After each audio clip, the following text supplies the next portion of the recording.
Yes, Roth Sutherland were delighted to host and participate in a workshop on framing and reframing by Dr June Maxwell. This video shot on the day gives an insight into some of the processes involved. Okay, we now have lots of political divides. What have we got? We've got Leave, Remain, we've got Tory, we've got Labour, we've got, what other ones have we got? Yes, no. Brexit Party. On both sides, we've got yes for independence and no. We've got, in America they tend to call it conservative and progressive, or liberal. We know what you mean. We've got unionists and politicians. So no matter where in the world, in politics, there always seems to be two schools of thought. And for the most part, they seem to divide roughly between right and left. Now, I know there are lots of exceptions, and I know that there are lots of crossovers. Some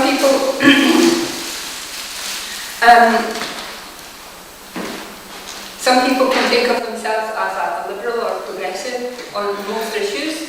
However, when they hear about paedophiles abusing young 4-year-olds, they think the death penalty is right for them.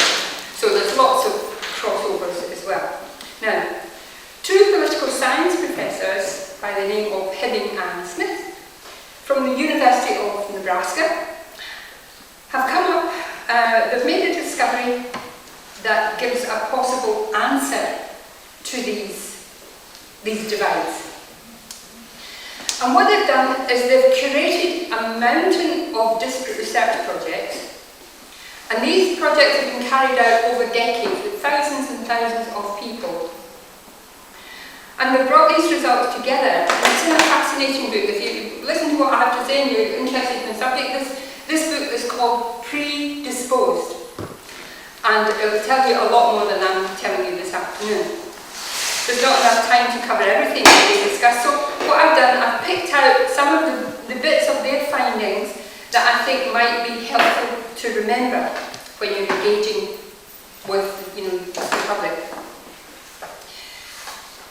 When most of us think about where we got our political views from, whether it's on austerity, pensions, independence or anything else, we tend to imagine what shaped those political views is our upbringing, our friends and family, and our own intellect. We've sat down and we've thought about these things and we've come to a conclusion. And to an extent, that is true.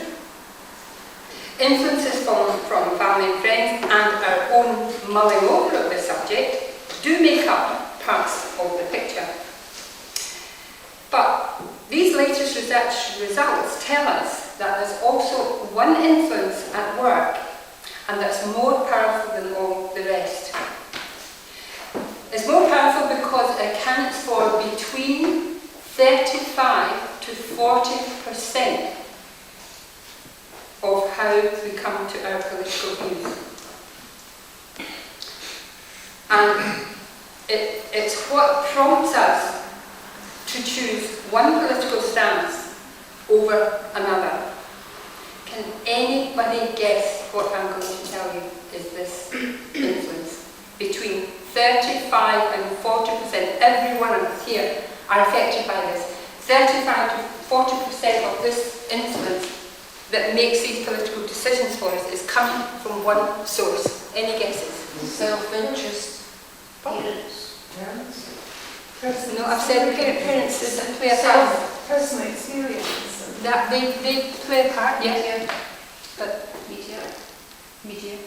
they all play a part, but the biggest one, wait for it, biology. This was an absolute shock to me. I always wondered why in different parts of the world we always just seem to come down to these two sides, right and left. It works anywhere in the world. They're called different things, and they have different priorities, but they always separate, as long as they divide. So it turns out our political choices are driven by the genetic, the psychological, the physiological, and the neurological traits that we were born with. Now let me just explore that a little bit more. Of course, it's not a perfect fit. There are exceptions, and as I said before, there are plenty of crossovers. On the whole row, this rule does hold up. It turns out that even factoring in all the other influences, there are these deep-seated patterns that show up again and again. Listen now to the description I'm going to give you of two communities. Now this is a bit stereotyped, but you'll get what I mean. I want you to guess which side is which. Community 1. Its education is rule-based and it stresses patriotism and respect. The houses are fairly similar with neat lawns. The neighbourhood is quiet and there tend to be lots of churches. Community 2. The schools are based on experiential learning, older houses with natural or original features and natural gardens, lots of bars, theatres, foreign films. Community 1, where are they? It seems that Community 1 dwellers like order and Community 2 dwellers embrace diversity. Of course, as I said, these are stereotypes, but there's more than a grain of truth. And I'm going to tell you that the choices that our biology dictate not only influence our politics, they determine our consumer choices, right down to the kind of movies that we want to watch, right down to the kind of food that we consume. I just learned this recently and I'm fascinated by science. The research I'm talking about has shown that those on the political right like standards, they like predictability, they like neatness. In food that might translate as, I don't know, meat and potatoes, over more ethnic style food. In the home, it comes down to a right-leaning person that might come down to features of like calendars. Can you remember a famous right-leaning person who had his calendars? Kavanaugh. Remember the judge? Kavanaugh. Oh. And that's who I thought of when I read this. Calendars, clothes baskets, nice and neat. They like lots of light. They certainly do prefer low taxes, but they also care, listen to this, they also care whether poetry rhymes, whether novels have a clear ending, whether music should come to a resolution. On this side of the political divide, order in all its forms is embraced. Whereas on the left, we're talking about they're usually okay with free verse and jazz, and they prefer surrounding themselves with books and a tendency to be untidy and more dimly lit. Even down to their dogs. One side opts for this sort of pure breed, and it's a dog, it's a pet. The other side tend to go for, go to the shelter and get a mutt, and it's almost part of the family. And you can decide which side is. So as we can see, these divides are not just political. They drive all of our choices. To confirm their findings, the researchers looked at a massive data set of fraternal and identical twins. And these twins were brought up apart, and what the researchers found was that despite their separate upbringings and their different life circumstances, their political choices were exactly in line with the previous results, so that these choices were driven by genetic factors. In some cases, well, in all cases really, features of their biology that were laid down before the people were even born. So in their mother's womb, these choices were laid down by the genetics and everything else. It turns out that nobody sets out to prove they're on one political side or the other. They're just being themselves. And this is the core of the message that I want to bring out. And I'm trying to talk as fast as I can. Our political beliefs are merely part of who we are. They're a natural emergence from our genetic determinants. But there's one difference from the research results that I'd like to pick up on, and I think this is one that can help us in our reframing efforts. This is about how each side views threats. And this particularly obvious in the US just now, where the right side, I mean, we all know they're obsessed with their guns and protecting them from these perceived dangers in the world.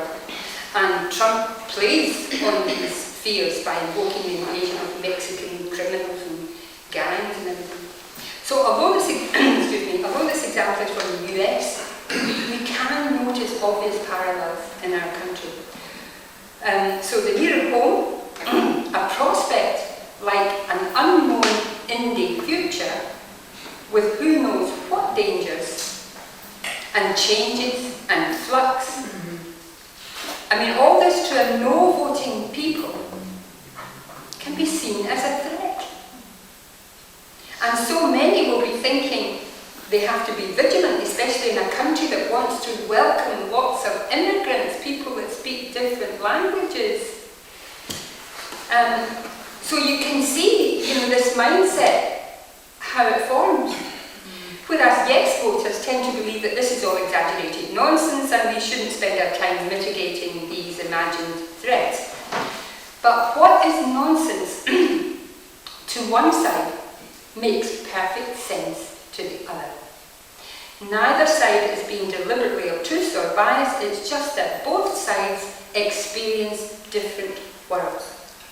And these genetically based differences will always be with us. And that means that these political divides will always be with us. So when politicians talk about bringing the country together and all this stuff, not going to happen.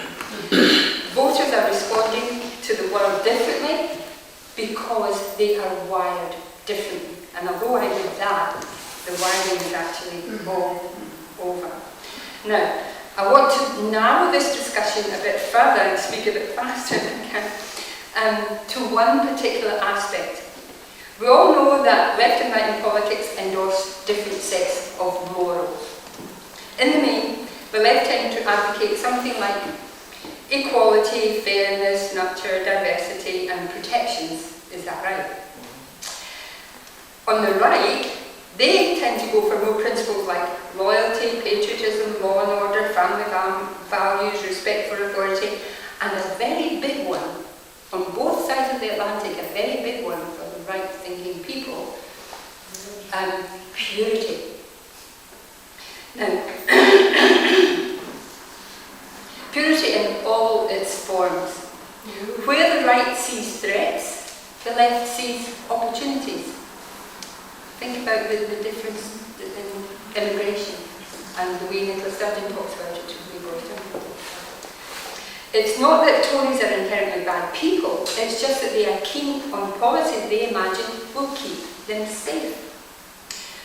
What policies did Boris Johnson put in place the minute he was elected? Please. What did he say? Right, tomorrow, police, law and order, building more prisons. And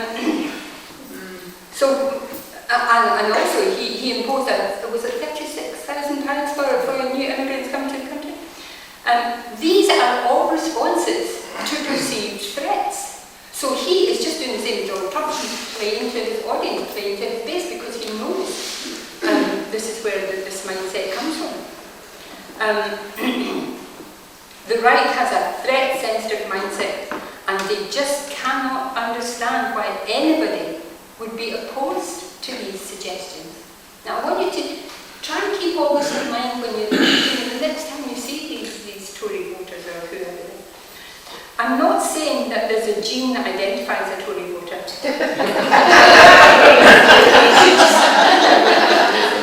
and that might not be true.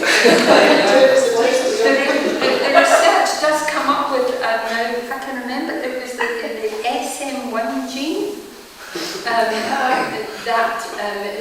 It's the way people sense information and the way they interpret it. I can't remember, but anyway, it is much wider than just gene. In each of us, it's the information from all of our senses, how we hear music, how we see colours. The input comes from our hormones, it comes from our physical makeup. It's the way that our neurons connect that tell each one of us about the world. And it's the way that we intellectualise this information, how we interpret it and how we respond to it, that determines our political stances. So finally, here's the crux I want to come to. Moral values are deeply entrenched in everybody, and they rarely ever budge.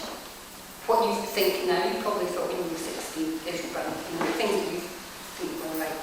So here's the key. If we ever want to persuade opponents, or even have a civilised discussion with them that I've been advocating, I've said that you need to reframe your arguments, but that's only half of the answer.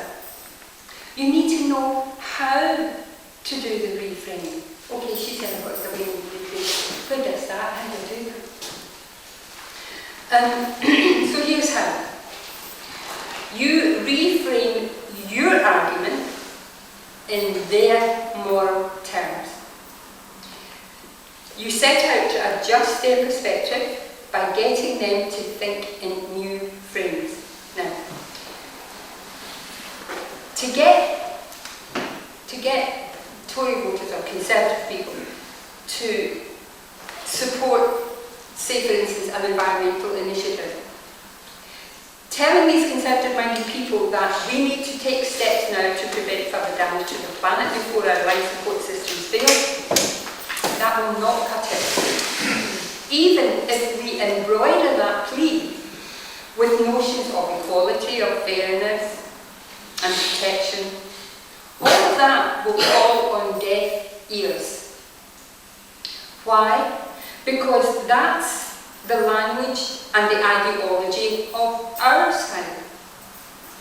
But with a bit of moral reframing, talking about keeping our drinking water and our rivers and our forests pure, the ears will pick up. Yeah. Mentioning that pollution is a disgusting and lazy habit, you know, that all these people in benefit things, and reducing it will help to reserve the planet's purity, and you can throw in its economic viability. That will get them interested. Because now we're talking in their language. Reframing gives us a strong tool for changing mindsets. So if your group, this group here, can get to work and reframe your messages in their speak, you'll have increased your chance of persuading no voters substantially. Making even slight changes to how you frame your questions, your posters and your slogans can make a very big difference. Now, at this point, I was going to give you another 15 minutes exercise to come up with some argument that our opponents have, and for you to try and reframe it using our argument, but their language. Do you get what I mean? Use something that we want to persuade them of, but use their language to do it. But I don't know, Peter, have you got the time? Quarter of an hour. We've got quarter of an hour. Why don't I give you that as homework? And why don't I use the next 10 minutes for ask me anything question, because I'm sure you have some questions.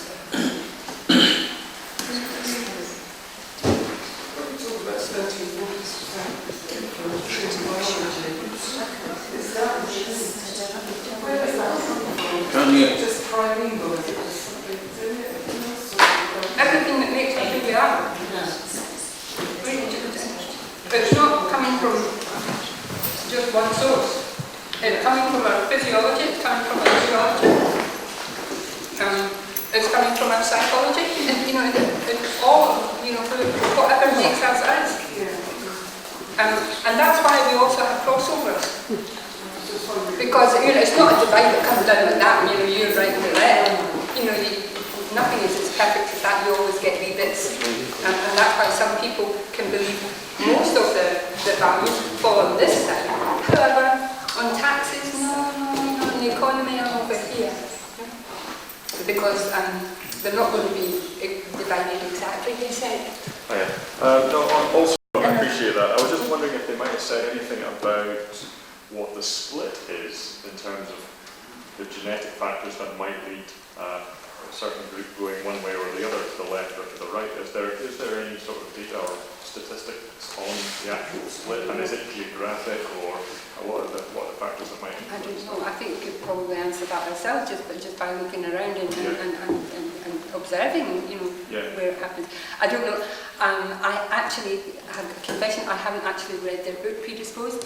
I've read a few research papers that they put out on it, and actually just was it yesterday or the day before, I came across this wee video. I do a YouTube channel and often look at other people's videos and things. I came across this wee video with, of all people, Stephen Fry. And there he was talking about this research. He didn't mention the University of Nebraska, and he didn't mention the political scientists' names or anything, but I knew exactly where he had gotten the information he was getting. He didn't tell you the kind of things that I'm saying, but he did a bit of it. A bit of it came out, and I identified it straight away. So it's started to get out there, but some of the research that these professors took was from decades ago. But it was such a large data set that they thought they couldn't let it go to waste, and it fitted their purpose exactly, and found all the same results. I mean, I thought it was an absolutely fascinating research, and I wish I could have told you more about it, but it's all a bit hurried. So you said this is biological, at the start. Yeah. So a lot of companies offer DNA profiling now. So what's the likelihood of that? Well, they would need to Testing identify people. genes. I only heard them talk about one gene, and So we could actually reprogram something. they would need to have a genetic profile, and I don't know. It takes you back to eugenics, doesn't it? Well, yeah. Eventually. But, Forced sterilization sounds good all of a sudden.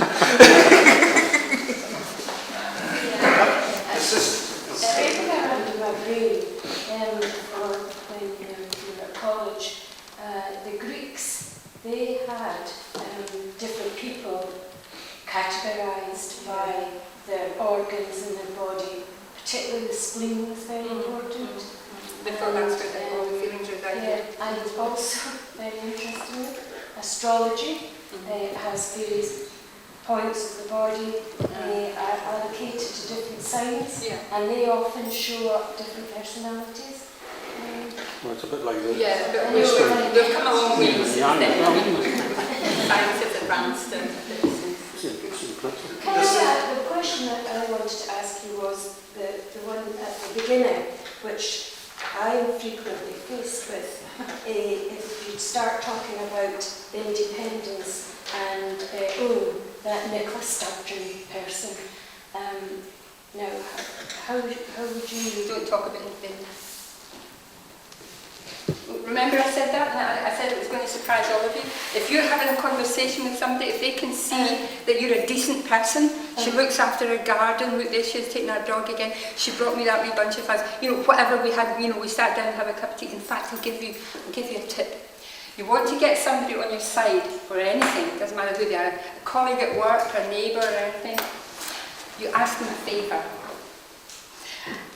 I just got this other day and I don't know how it works, and I know you're really good at this. Can you tell me how this works? So you go to them and you ask them a favour, and the person that does you a favour is very, very unlikely then to come out against you. And if she hears somebody else talking about, that's how it was about independence, she's not that bad, they will qualify that. Because they've already invested their time with you explaining how this is done or doing you the favour or whatever it is. They've invested their time, and there's no way they're going to take that back. Yeah. It's like when people send reviews, when they buy something online and they send reviews, never trust a review, never, because people don't want to be found out in the wrong. So that's why when you ask a person a favour, you're more likely to get them on your side. So it doesn't matter if you ever talk about independence. What matters is that you show them that your human side, and you show them we're both human beings together. we're on this planet together, do whatever we can to make our lives better. That's what's important. Some of us are in a position now that whilst we were surreptitiously and in disguise campaigning for independence, we've been outed because we've been in marches and different things. So as soon as certain people see me, they say, oh, she's for independence, and then you get, I wouldn't vote for that, Nicola Sturgeon. I've tried various ways to say it's not about voting for a personality, it's not about voting for Nicola Sturgeon, it's about voting for your country and then develop it from there. No, you can say that once you're down the line a bit. You must make this shared reality connections first. They must come first because they won't trust you. They won't trust anything you say. If you haven't laid these foundations, you must lay these foundations first. And then you can say what you like with Nicola Sturgeon. Then they might accept your opinion of Nicola Sturgeon or anything else. But you must lay these foundations. If you don't lay those foundations, it's just hot air. It's not going to do it. You must lay the foundation. Watch one of these movies where they do the hostage thing, and you'll see exactly the steps. Listening. What is it you want? You can tell, and they get them to talk, and they listen to them, and then they build up this rapport, and then they bring in the suggestions. And that's what you have to do. You build the foundations first, and then you can bring in. Once they trust you, you can talk about anything you like, whether it's Nicola Sturgeon or whatever, because they've given you the license to do that. You've listened to them, they listen to you.